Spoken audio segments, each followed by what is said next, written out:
தான். அப்படித்தானே எல்லாரும் பாக்குறாங்க. அப்படிப்பட்ட உன்னை தினம் 4 பேரு மட்டமா பேசும்போது, அவளை பெத்தவங்களே உன்னை பத்தி தப்பா பேசும்போது அவ மனசுக்கு எவ்வளவு வலிச்சிருக்கும். அவ முடிவெடுத்த வாழ்க்கை இது.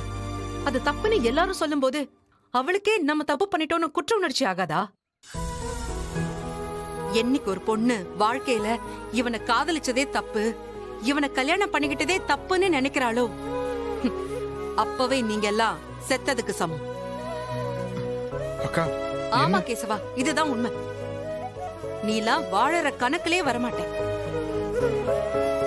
ஏண்டா, அவ உனக்கு என்னடா சொன்னா? கோடி கோடியா சம்பாதிக்கவா சொன்னா? அவளை மகாராணியா பாத்துக்கணும்னு சொன்னாளா? இல்லல. அவ நினைக்கிறதெல்லாம் ஒன்னே ஒண்ணுதான். 4 பேரு உன்னை பத்தி பெருமையா பேசணும், பொறுப்பான பையன்னு உன்னை சொல்லணும். அதுதான் அவளுக்கு கௌரவம். அந்த கௌரவமான வாழ்க்கையை தான் அவ எதிர்பார்த்தா.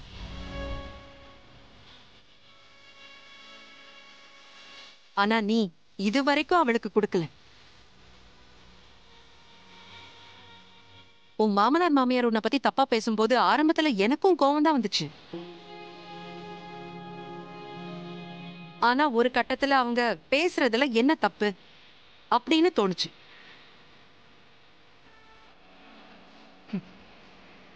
கேசவா, நான் உன்கிட்ட ஒண்ணு கேக்குறேன். நாளைக்கே உனக்கு ஒரு பெண் குழந்தை பிறந்துச்சுன்னு வெயி, அதோட கல்யாண வயசுல உன்ன மாதிரி வேலை வெட்டி போகாத ஒருத்தனுக்கு உன் பொண்ண கல்யாணம் பண்ணி வைப்பியா? அப்படி உன் மருமக அந்த மாதிரி இருந்தா உனக்கு எப்படி வலிக்கும்? அந்த வலிதான் அவங்களுக்கும். அத உன்னால ஆத்தவே முடியாது.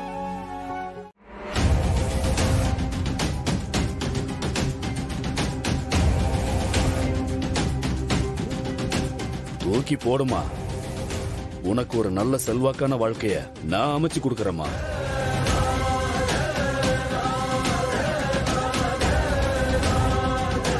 ஏதோ இவ்வளவு நாளா உனக்கு குழந்தை இல்லைன்னு என் மனசுக்குள்ள ஒரு வருத்தம் இருந்துச்சு. ஆனா இப்ப எனக்கு சந்தோஷமா இருக்குமா.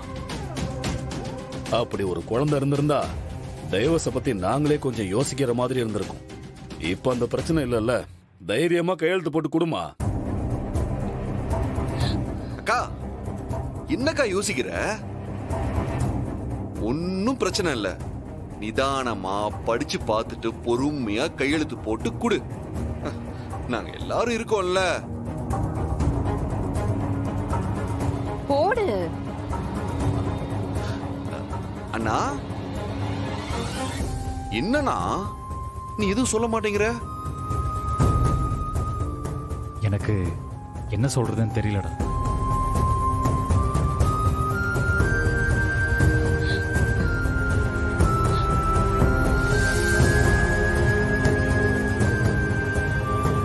என்னக்கா அதே டைவர்ஸ் பேப்பர் பார்த்துட்டே இருந்தா என்ன அர்த்தம்? கையெழுத்து போட்டு கொடுக்கா. அங்க போய் நான் தகவல் சொல்லணும்ல. அவனுக்கே அப்படி ஒரு எண்ணம் இருந்துச்சுன்னா நான் மட்டும் எதுக்கு வெயிட் பண்ணணும்?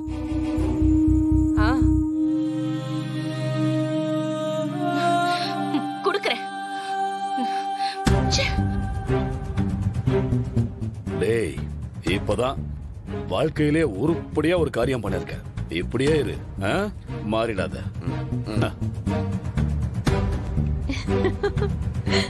அத்தை, நீங்க உட்கார்ந்து சாப்பிடுங்க. ஆஹா, என்னடா இது? போட்ட பிளான் இப்படி சொதப்புது. இப்ப என்ன பண்றது?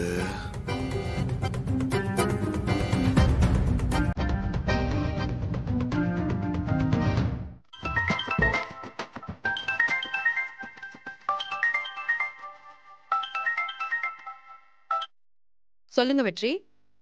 ஹலோ மேடம், நாம ஒரு பிளான போட்டா இங்க வேற மாதிரி நடந்துட்டு இருக்கு மேடம். ஏன், என்னாச்சு? என் அக்கா கிட்ட டைவர்ஸ் பேப்பர் கொடுத்து இதுல கேசவன் கையெழுத்து போட்டுட்டாரு, நீயும் போடுன்னு கொடுத்தா, பதிலுக்கு கோவத்துல கேசவனை திட்டிட்டு கையெழுத்து போடுறேன்னு சொல்லிட்டு டாக்குமெண்ட்ஸ் எடுத்துக்கிட்டு உள்ள போயிட்டா மேடம். எனக்கு தெரிஞ்சு என் அக்கா கையெழுத்து போட்டுருவான்னு தான் நினைக்கிறேன் மேடம். மேடம், வீட்ல இருக்க மொத்த பேரும் ரொம்ப ஆர்வமா இருக்காங்க மேடம். இப்ப என்ன மேடம் பண்றது? பேசாம 2 பேரையும் சந்திக்க வச்சு பேச வச்சுட்டா? நான் அக்கா கிட்ட போய் பேசவா? வேணா வெற்றி. உங்களுக்கு மீடியால யாரையாவது தெரியுமா? ஏன் மேடம்? கேக்குறல்ல, மீடியால யாரையாச்சும் தெரியுமா தெரியாதா? தெரியும் மேடம். அப்போ நான் சொல்ற மாதிரி செய்றீங்களா? உடனே டிவி நியூஸ், பேப்பர் இது எல்லாத்துலயும் வர மாதிரி ஒரு நியூஸ் கொடுங்க. என்ன நியூஸ் மேடம்? நோட் பண்ணிக்கோங்க. சொல்லுங்க மேம்.